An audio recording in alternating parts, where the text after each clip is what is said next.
ඔන්න එහෙනම් මාස ගානක් තිස්සේ අපේ ෆෑන්ස්ලා අපෙන් ඉල්ලපු එයාව ඔයාලට ඉස්සෙල්ලාම පෙන්වන්න තමයි මේ ලෑස්ති වෙන්නේ.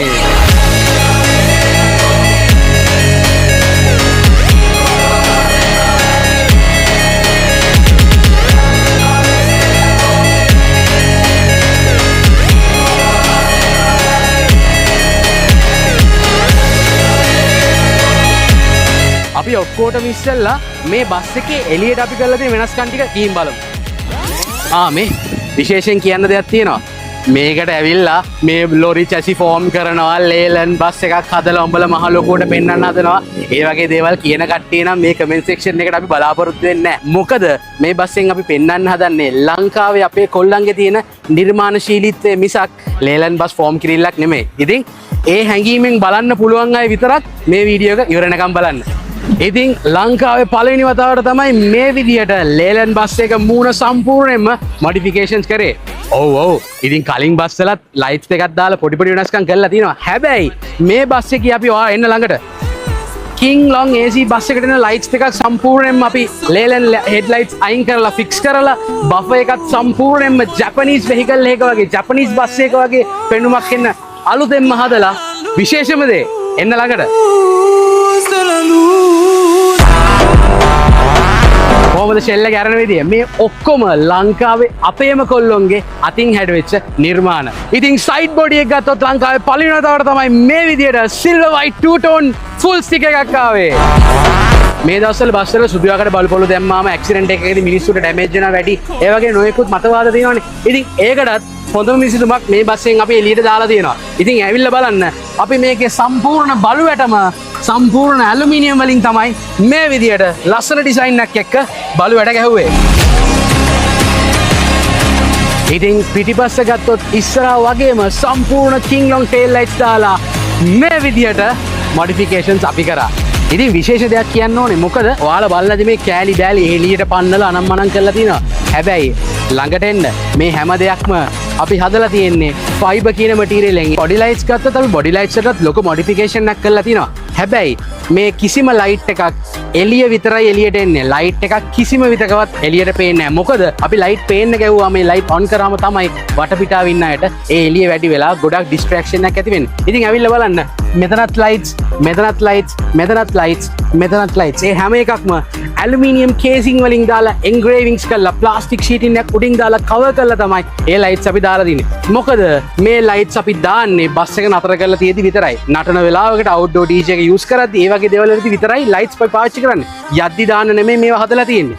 ඉතින් යද්දි දාන්න නැති වුණත් මේ ලයිට්ස් අපි දාන වෙලාවටත් ඒ ඉන්න මිනිස්සුන්ගේ ඇස් වලට අමාරු නැති වෙන තමයි මේ විදිහට අපි කරලා තියෙන්නේ. අවුට්ඩෝර් DJ. ඉතින් මේවා අපි හදලා තියෙන්නේ මේ බස් එක හයර්ස් වලට අරන් යන අපේ පාරිභෝගිකයන් නිදහස් තැනක ශබ්දයේ කරදරයක් නැති තැනක නතර කරලා එයාලට විනෝද වෙන්න ඕනේ කිව්වොත් එළියේ සවුන්ඩ්ස් දාලා ලයිට්ස් දාලා ලස්සනට විනෝද වෙන්න තමයි අපි මේ ෆැසිලිටි එක දීලා තින්නේ. ඉතින් ඒකත් අපි ඔය කරන්නම් වාලේ ඒ විදිහට නෙමෙයි කරලා තින්නේ. අවුට්ඩෝර් ඇරේ සිස්ටම් WBIN කියන concept එකට තමයි මේ ස්පීකර්ස් උත් හදලා තියෙන්නේ. ඉතින් ඒවැ quality එක අපි ඉස්සරහට පෙන්නන්නම්. මේ අර අපි රෂ් එකේ කරන හඳ තමයි මේ දේවල් ටික ටක් ගාලා පෙන්නගෙන යන්නේ. මේ වගේ ලක්ෂ ගාණක් වියදම් කරලා මොඩිෆයිඩ් බස් එකක් අපි රියදුරු මහත්මයෙක්ට බාර දුන්නාම මගියාගේ ආරක්ෂාව වගේම තවත් අමතර ආරක්ෂාවක් සපය ගන්න එක රියදුරු මහත්තයාට ලැබෙන ලොකු වගකීමක්. මොකද මේකේ පරිස්සම් කරන්න තියෙන කෑලි බෑලි වැඩි. ඉතින් ඒ හන්ද මේ බස් එකේ දිග පළල හොඳට පේන්න ඕනේ. ඒ හන්ද අපි ඉන්දියාවෙන් ඉන්න ලේලන් සයිඩ් මිරර්ස් අයින් කළා මේ විදිහට ලොකු ට්‍රක්ස් වලට එන මිරර්ස් ෆික්ස් කරලා තියෙනවා. ඉතින් මේවා හීටර්ස්, වයිපර්ස් වගේ හැමදේම තියෙනවා සහ ඩ්‍රයිවර්ට ඇතුලෙන් මේවා ඇඩ්ජස්ට් කරගන්න පුළුවන්. ඉතින් එළිය ওই විදිහට තමයි විශේෂාංග ටික මම ටක් ගාලා ඔයාලා දැක්කනේ. ඇතුළ සම්පූර්ණ වීඩියෝක් වෙනම ගේන්න. අපි ටක් ගාලා ඇතුළට ටිකක් ඔළුව දාලා බලමු මොනවද ඇතුළේ තියෙන්නේ කියලා. ටක් ගාලා එන්න. මේ නගින තරම ඔයාලට පේනවා ඇති ෆුට් බෝඩ් එක සම්පූර්ණ අපි කුමු ක්ලීන් තමයි මේ විදිහට ෆිනිෂ් කරලා තියෙන්නේ. එන්න ඇතුළට ටක් ගාලා.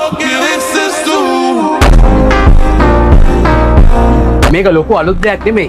හැබැයි ඔයාලට පේනවා ඇති අපේ ප්‍රධානම අරමුණ උනේ මේ VIP හුඩ් එකේ යන මගීන්ට ඇස් වලට කිසිම ලෙසකවත් බාධාවක් වෙන්න බෑ. ඒක නිසා අපි කොහෙවත් කිසිම තැනක නියෝන් ලයිට්ස් පාවිච්චි කළා. මොකද නියෝන් ලයිට්ස් එකෙන් වැඩි වුණාම තමයි ඇතුලේ ඇති ලස්සන වුණාට ඇස් වලට මාර අමාරුයි. ඉතින් මේ ලයිට් එක දවල්ට දැම්මත් රැට දැම්මත් ඔෆ් කරලා තිබ්බත් මේ හුඩ් එක ලස්සන සහ කිසිම ලෙසක මගියට කරදරයක් නැති වෙන විදිහට තමයි මේ විදිහට අපි ෆිනිෂ් කරේ. එන්න පිටිපස්සට ටක් ගාලා එන්න. ඉතින් මේ සීට්ස් ගත්තත් හරිම කම්ෆර්ටබල් විදිහට තමයි අපි හදලා තියෙන්නේ. ඒ කියන්නේ ලේලන් බස් එකක් ඇතුලේ කරන්න පුළුවන් උපරිම මොඩිෆිකේෂන් එක. මීට වැඩි කම්ෆර්ටබල් ජැපනීස් චයිනීස් බසස් තියෙනවා. ඒක නෙමෙයි මම මේ කියන්නේ. ඉන්දියන් බස් එකක් ඇතුලේ කරන්න පුළුවන් උපරිමය අපි මේක ඇතුලේ අපේ කොල්ලෝ ටික කරලා තියෙනවා. ඉතින් හරිම පහසුවට මේ විදිහට යන්න පුළුවන්. ඉතින් නැගිටලා යන පිටිපස්සට ටක් ගාලා එන්න. යන මගින්ට ෆෝන් එක charge කරගන්න ඒ වගේ අවශ්‍යතාවයන් වලට අපි charge ports උත් දීලා තියෙනවා. ඒවත් කෙලින්ම USB type C, USB 3.0 වගේ ports directlyම use කරන්න පුළුවන් විදිහට අපි seats වලටම plug කරලා තියෙනවා. ඉතින් අනිත් එක පිටිපස්සට ආවම පස්සේ කට්ටියට නිකන් සීට් වල ඉඳලා ඇති වගේ නම් පොඩ්ඩක් නිකන් සෝෆා එක්ස්පීරියන්ස් එකක් ගන්න ඕන නම් පිටිපස්සෙත් හොඳම ක්වොලිටි එකේ සැප සෝෆා එකක් මේ විදිහට අපි දාලා තිනවා. ඉන්න මාත් එක්ක ඇවිල්ලා බලන්න. ඉතින් මේ තියෙන්නේ සෝෆා එක මං හිතන්නේ ලංකාවේ කිසිම බස් එකක මේ සෝෆා එකේ තියෙන සැප නැහැ. මොකද මං ඒක වගකීමෙන් තමයි කියන්නේ. මේ සෝෆා එකට අපි සම්පූර්ණම ලක්ෂරි හොටෙල්ස් වලට වගේ දාන සෝෆාස් වලට හදන මැටීරියල්ස් වලින් තමයි අපි ඉම්පෝර්ටඩ් මැටීරියල්ස් වලින් තමයි මේක සම්පූර්ණ මේ සෝෆා එක හැදුවේ. ඉතින් මේ ස්ටූල් මේ හැමදේම ටේක් කලියෙන් අපි ෆිනිෂ් කරලා තියෙනවා. ඉතින් මේකේ ඉන්ඩෝ සවුන්ඩ් සිස්ටම් එක ගත්තොත් ඔයාලට පේනවා ඇති ඔරිජිනල්ම JBL sound systems infinity speakers මේ හුඩ් එකෙත් අපි මේ වගේ ඔරිජිනල් ස්පීකර්ස් දාලා තියෙනවා. ඉතින් කෙනෙක් මයෙන් අහන්න පුළුවන් ඕ ඉතින් ඔරිජිනල් ගාලා කිව්වට දැම්මන් පස්සේ කන් ඉන්න බෑ මේ බස් වල ගියාම හරි අමාරුයි අනම්මනම් කියලා. ඒකට තමයි මේ විසඳුම අපි ගෙනාවේ. මේකේ සවුන්ඩ්ස් කරන කෙනත් එක්ක අපි කතා කරලා අපිට ඕන මේ බස් එක යන මගින්ට ශබ්දයේ කරදරයක් නොවෙන්න බස් එක පුරාවටම එකම ප්‍රමාණයකින් ශබ්දයේ ලස්සනට පැතිරිලා බැලන්ස් එකෙන් ඇහෙන්න තමයි මේ විදිහට අපි කරලා තියෙන්නේ. ඉතින් අර සමහර කට්ටිය කියනනේ මේ ඉස්සරහට සද්ද වුණාම පිටිපස්සේ කන් පැලෙන්න වදිනවා කියලා. මේක එහෙම වෙනවද කියලා ගිහිල්ලාම තමයි බලන්න ඕනේ. ඉතින් මම දැක්ක මේ බස් එකේ වීඩියෝස් අපි ඉස්සර දානකොට කට්ටිය කියනවා කොච්චර හැදුවත් ප්‍රශ්නේනේ අනම්මනම් කියලා. ඉතින් ඒකටත් අපි විසඳුමක් ගෙනහැල්ලා තිනවා. ඇවිල්ලා උඩ බලන්න. මේ යන හැමෝටම ෆෑන්ස් අපි ෆික්ස් කරලා තියෙනවා. මෙතන සෝෆා එකේ ඉන්න අයට වටේට දෙපැත්තේ සීට්ස් වලට ඔක්කොටම අපි ෆෑන්ස් උත් ෆික්ස් කරලා තියෙනවා. ෆෑන්ස් වලින් නතර වුණේ ලේලන් බස් එකක් AC කරන එක ප්‍රායෝගික නැති නිසා. ඉතින් ඔයාලා දැක්කනේ attractive princess අලුත් එක මොන වගේද කියලා. ඉතින් මේ ඇවිල්ලා ෆුල් වීඩියෝ එක නෙමෙයි. මීට වැඩිය තව හොඳ ඔෆිෂියල් ලොන්ච් එකක් මේකට අපි කරනවා. හැබැයි අපිට ලොකු බලපෑමක් තියෙනවා දෙන්නේ නැද්ද එළියට දාන්න නැද්ද කියලා. ඉතින් ඒ පීඩනේ ඉවස ගන්න බැරි හින්දා තමයි ඔයාලට මේ පුංචි වීඩියෝ එක අපි එළියට දාන්න හිතුවේ. ඉතින් මේ නිර්මාණය පිටිපස්සේ ලොකු නිර්මාණකරුවන් ගොඩක් ඉන්නවා. ඉතින් එයාලා කවුද? ඒ විස්තර ඔක්කොම අපි ඔෆිෂියල් ලොන්ච් එකත් එක්ක එළියට දාන්නම්. ඉතින් එතකන් මේ වීඩියෝ එක බලලා බස් එක මොන වගේද කියලා පල්ලෙන් කමෙන්ට් එකක් දාන්න යන්න. ජය වේවා.